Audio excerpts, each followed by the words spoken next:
عبداللہ بن عمر رضی اللہ تعالیٰ عنہ فرماتے ہیں کہ میں مدینہ منورہ سے نکلا ایک سفر کے لیے. میں نے کچھ کھجوریں، کچھ سرکہ، کچھ خشک چیزیں ساتھ رکھ لیں کیونکہ سفر لمبا تھا.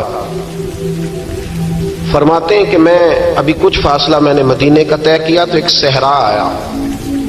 دوپہر کا وقت ہو گیا تو میں کھانا کھانے لگا. رمضان کا مہینہ نہیں تھا، محرم سفر کے ایام چل رہے تھے. میری باتیں سمجھ تو آ رہی ہے نا آپ حضرات کو؟ سب کو آ رہی ہے؟ اللہ آپ کو جزا عطا فرمائے.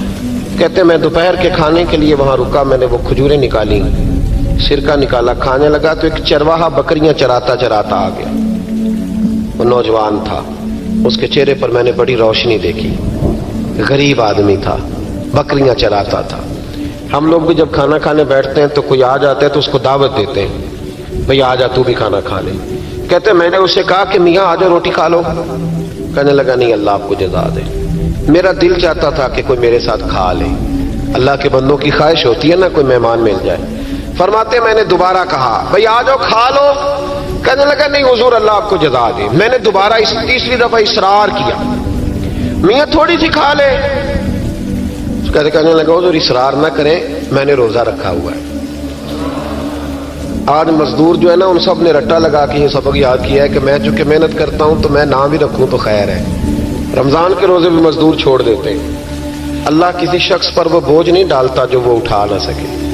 رب بندوں سے پیار کرتے، اسے پتا تھا انہوں نے مزدوریاں کرنی ہیں. مزدور روزہ رکھ کے دیکھے، وہ دیکھے اسے کچھ بھی نہیں ہوگا. حضور نے تو کہا صوم تصحو، تم روزہ رکھو اللہ تمہاری صحت میں اضافہ کر دے گا. یہ تو تندرستی والا کام ہے.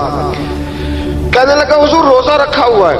تو حضرت عبداللہ ابن عمر رضی اللہ تعالیٰ عنہ کہتے ہیں میرے دل میں خیال آیا پتہ کروں کہ صرف روزے دار ہے کہ نیک بھی ہے.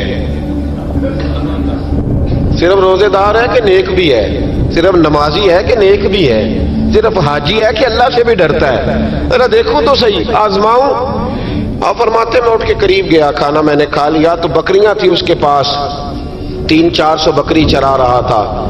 تو ایک بکری کی پشت پہ میں نے ہاتھ پھیرا. میں نے کہا بیچو گے؟ بیچو گے بکری؟ کہنے لگا حضور میں چرواہا ہوں، دیہڑی پہ کام کرتا ہوں، مزدوری لیتا ہوں، ان کا مالک تو کوئی اور ہے. تو آپ فرماتے ہیں میں تو پہلے دیکھنا چاہتا تھا کہ نیک بھی ہے کہ نہیں. تو میں نے اس سے کہا کہ بکریوں کے مالک سے کہہ دینا ایک بکری بھیڑیا لے گیا ہے، کہہ دینا مالک سے. تو آپ فرماتے ہیں جب میں نے اسے دیکھا نا تو غریب تھا، پھٹے ہوئے کپڑے تھے. دامان توکل کی یہ خوبی ہے کہ اس پر پیوند لگے ہوتے ہیں پر دھبے نہیں ہوتے. آپ فرماتے ہیں کہ میں نے کہا کہ کہنا کہ بھیڑیا لے گیا تھا. فرماتے ہیں کہ اس کا میں نے چہرہ دیکھا تو داڑھی پر ریت پڑی ہوئی تھی، سر پہ ریت تھی، کپڑے پرانے تھے، مکان بھی کچا ہوگا لیکن اس کے نظریات اتنے پختہ، باتوں میں اتنا اثر. فرماتے اس نے غور سے میرا چہرہ دیکھا اور پھر اس نے بکریوں کو چھڑی ماری اور بکریاں چلنے لگیں. وہ میں نے کہا میرے سوال کا جواب نہیں دیا. تو کہنے لگا حضور میں بکریوں کے مالک کو تو کہہ دوں گا بھیڑیا لے گیا ہے، اور جب کائنات کا مالک پوچھے گا تو پھر کیا جواب دوں گا؟ جب عرش کا مالک پوچھے گا تو پھر کیا جواب دوں گا؟ اللہ بھی تو پوچھے گا نا، تو اللہ کو کیا بتاؤں گا؟ حضرت عبداللہ ابن عمر رضی اللہ ایک تقریر ہوتی ہے، میں لچھے دار خطاب کروں گا، میں بڑا زبردست اثر ڈالوں گا. آپ او بھائی زیادہ انقلاب تو عمل سے آتا ہے، زیادہ انقلاب تو عمل سے آتا ہے، زیادہ تو 2 منٹ میں لوگ انقلاب. حضرت عبداللہ ابن عمر کہتے ہیں اس نے کوئی تقریر نہیں کری.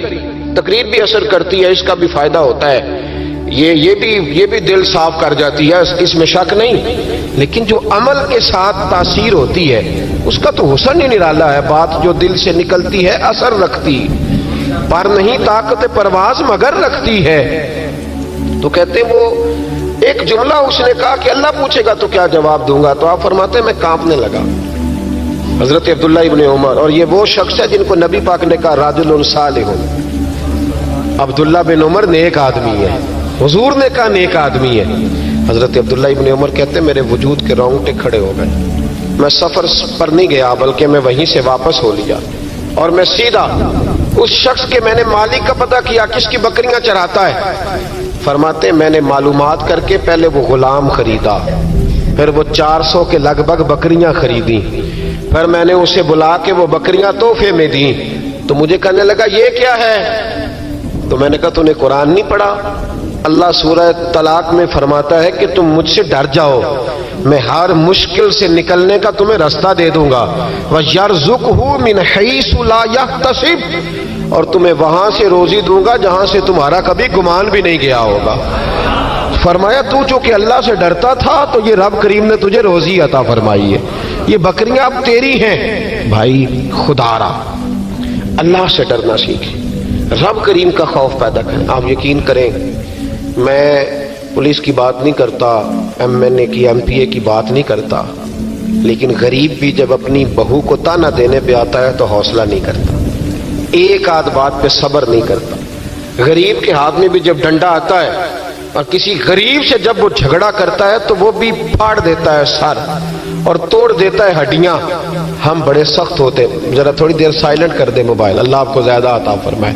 سنیں میرے عزیز، خوف خدا پیدا کریں، لفظوں پہ پابندی لگانا سیکھیں، ایسے جملے زبان سے ادا نہ کریں جو سامنے والے کو ساری رات سونے ہی نہ دیں، ایسی باتیں نہ کریں جو اتنی تکلیف کا سبب بن جائیں کہ پھر ہمارے لیے آزمائش ہو جائے آنے والے وقت میں۔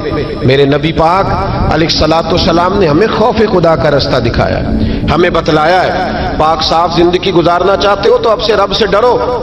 ایک بزرگ تھے بغداد کے، شیخ حسن ان کا نام تھا۔ وہ جب نماز کی امامت کرتے نا، بغداد کی جامع مسجد کے امام تھے، جب امامت سے فارغ ہوتے تو کہتے ہیں اللہ میرے شہر کے اس تاجر کی 2 بیویوں پہ اپنا رحم فرما، اے اللہ میرے شہر کے اس تاجر کی 2 بیویوں پہ اپنا۔ تو شاگرد اکثر سنتے کہ ہر نماز کے بعد استاد جی دعا کرتے ہیں۔ شاگرد پوچھتے حضور اس تاجر کی وہ بیویاں، نہ تاجر کا نام نہ بیویوں کا پتہ، تو آپ فرماتے تمہیں کیا، میں دعا کرتا ہوں نا، جس رب کی بارگاہ میں کرتا ہوں اس رب کو تاجر کا بھی پتہ ہے، بیویوں کا بھی پتہ ہے۔ تو ایک دن سارے شاگرد اکٹھے ہو کے بیٹھ گئے، استاد جی آج بتائیں تو صحیح معاملہ کیا ہے، آج ذرا آپ بات تو کریں، معاملہ کیا ہے، وہ کون سا تاجر، کون سی بیویاں؟ تو شیخ حسن فرمانے لگے کہ بغداد کا ایک تاجر تھا، بے اولاد تھا۔ اللہ اکبر۔ تو وہ اکثر تجارت کی غرض سے ملک شام جایا کرتا تھا، اس کی اولاد نہیں تھی، کئی مہینے اسے ملک شام میں رہنا پڑتا تھا۔ اس کے دل میں خیال آیا کہ میں یہاں ایک نکاح ہی نہ کر لوں، میرے پاس اتنی مال و دولت ہے۔ تو وہ گیا، اس نے وہاں جا کے ایک شادی کر لی، مکان بنا لیا، نکاح کر لیا۔ پہلی بیوی کو بتا نہ سکا، یہ جو خواتین ہوتی ہیں بڑی جاسوس ہوتی ہیں، انہیں پتہ چل ہی جاتا ہے، ان کے پاس کچھ ایسے ذرائع ہوتے ہیں، بلکہ میں کہا کرتا ہوں کہ اللہ نے انہیں حیث دی ہوتی ہے۔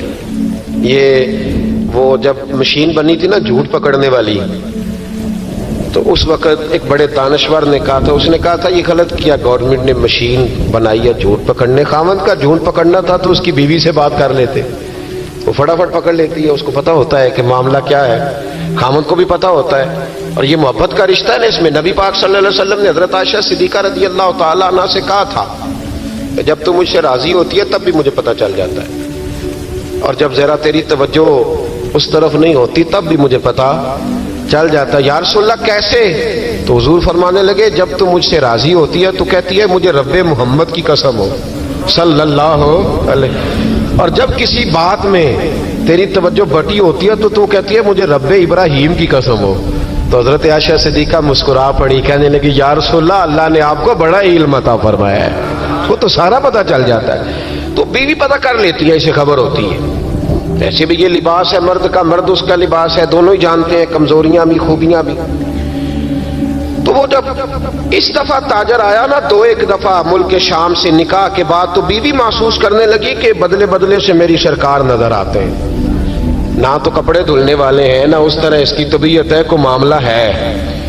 لیکن فرما بردار بیوی تھی تو ڈائریکٹ شوہر سے سوال نہیں کیا، ایک جاسوس کے ذمہ لگایا کہ ملک شام جا کے پتہ تو کر ماجرا کیا ہے۔ وہ گیا، اس دفعہ جب یہ ملک شام گیا نا چند مہینوں کے بعد دوبارہ، تو وہ پیچھے گیا کہ کہنے لگا کہ میں کچھ بتا نہیں سکتا، تکلیف والی بات ہے، لیکن مسئلہ یہ ہے کہ تیرے خاوند نے وہاں نکاح کیا ہوا ہے، ایک گھر بھی لیا ہوا ہے، ایک بیوی بھی ہے۔ اس نے کہا چلو آتے ہیں تو بات کرتی ہوں۔ لیکن اب کہ جب یہ آیا نا واپس ملک شام سے، تو بڑا شدید بیمار ہو کے آیا، شدید بیمار۔